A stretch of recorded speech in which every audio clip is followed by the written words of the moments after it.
The topic Dr. Biswas has given me is the continued challenge. I said before we talk about the continues, let's just see what are the challenges which we have kind of overcome.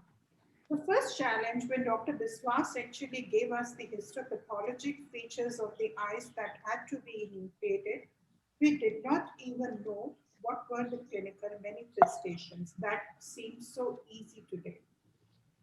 So over a period of time, we have overcome this challenge, and now with confidence, we can say that if you see mutton fat capes, granulomatous copes, Busaka's nodules, and of course the broad-based posterior synecdoche, you can be quite sure that the diagnosis can likely be tuberculosis.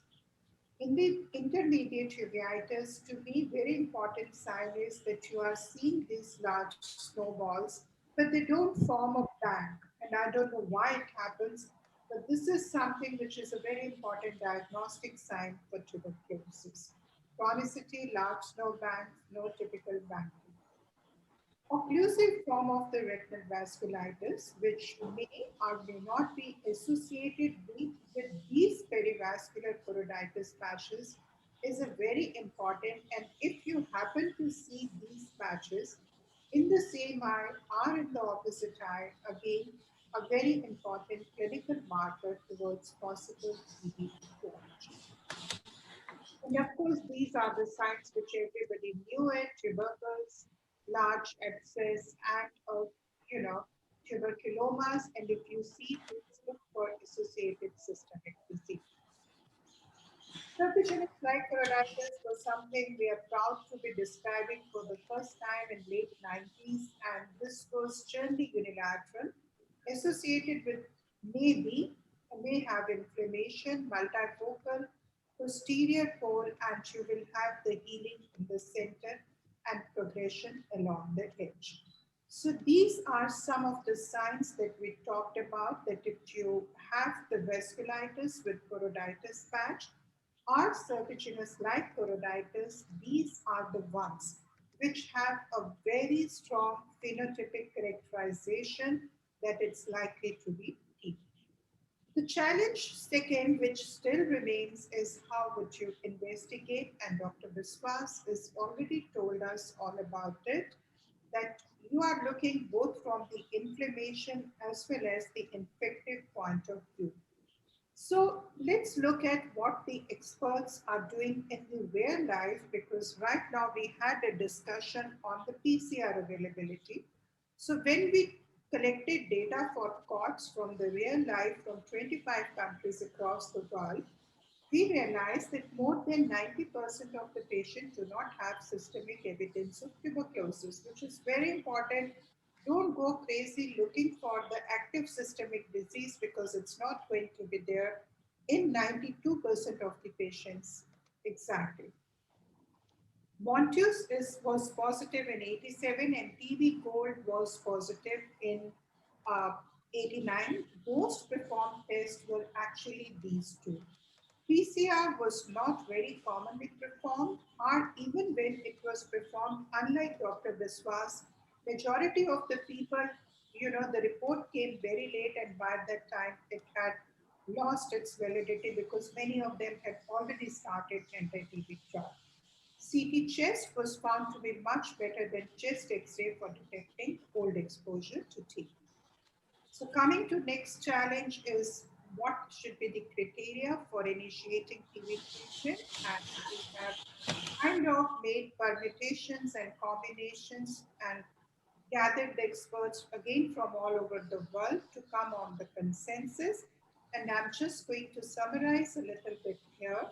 If you have a phenotype, as I explained earlier, serpiginous like choroiditis, which is very, very typical for tuberculosis, the experts would treat it either of the combinations, like two immunological, which is motus and quantiferon, and one radiology positive, one immunology, one radiology positive, just one immunological test also positive.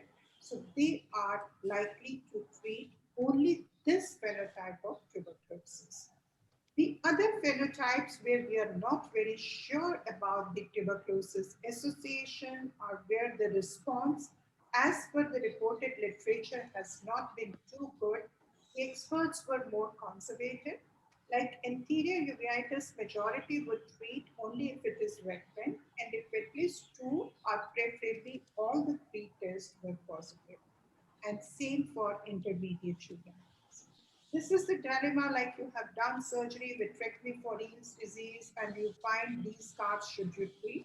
No. Inactive vasculitis doesn't need to be treated. However, if it is active, but it is occlusive and you have to pre-test or at least two positive, you can treat it. For more details, both the reports of the consensus have been published in Ophthalmology Journal. Coming to the fourth challenge, which comes time and again, is why corticosteroids? Should you give? Should you not give? When do you give? When do you taper? So I think the most important thing is to understand the phenotype.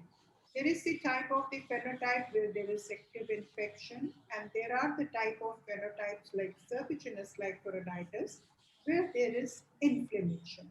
So if you have a phenotype like this, for example, you see a large granuloma, it's just an abscess out there.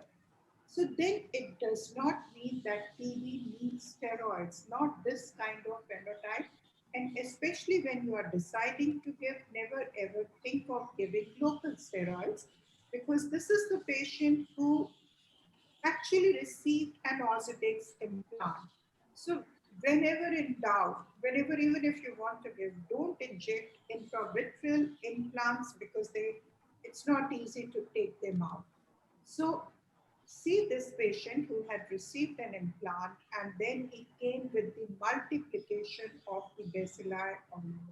So these are the kind of the phenotypes which do not need steroids. Now, on the other hand, we have the phenotype which is an immune-mediated response to TB, like serpiginous, like choroiditis. So what will happen if you don't give adequate steroids? So the thing which is going to happen is, this is baseline, you add anti-TB, either you don't give steroids or you are reluctant, like we add what I call homeopathic dose of steroids, 30 milligram, 40 milligram in a 70 kg old person.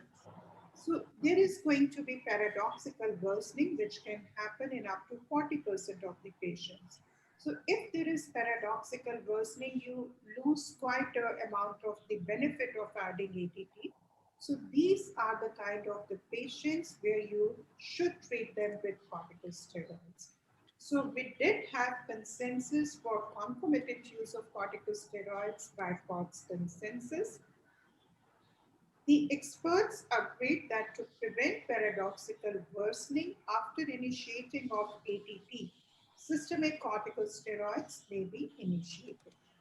In patients who are unable to wean off the corticosteroids or in whom the disease progresses despite the initiation of ATT, you can add corticosteroids sparing immunosuppression. Intravitreal, we are using, I'm personally using a lot now that I have confidence that it is immune-mediated phenotype like serpiginous choroiditis, but experts did not reach any consensus on intravitreal injection, whether steroids are methods. Just hold on here. To conclude, TB has protein manifestations in the eye, and most of the time the patients will not have any active concomitant pulmonary disease. It is needed, ATT is required to treat active eye disease because you are aiming to reduce the recurrences.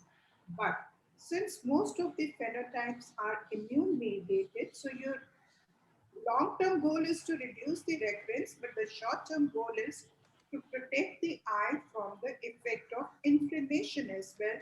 And for that, you may have to use corticosteroids, but just rule out the presence of large tubercular abscess and granulomas, where you may have to restrain some caution rather than going full dose of corticosteroids. Thank you very much for your patience.